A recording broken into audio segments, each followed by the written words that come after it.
Praise the Lord. கர்த்தருக்கு ஸ்தோத்திரம்.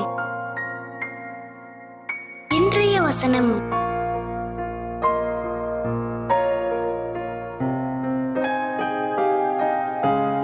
கொரிந்தியர் 10:12-13 இப்படி இருக்க தன்னை நிற்கிறவன் என்று எண்ணுகிறவன் விழாதபடிக்கு எச்சரிக்கையாயிருக்க கடவன். மனுஷருக்கு நேரிடுகிற சோதனையே அல்லாமல் வேறே சோதனை உங்களுக்கு நேரிடவில்லை. தேவன் உண்மையுள்ளவராயிருக்கிறார்.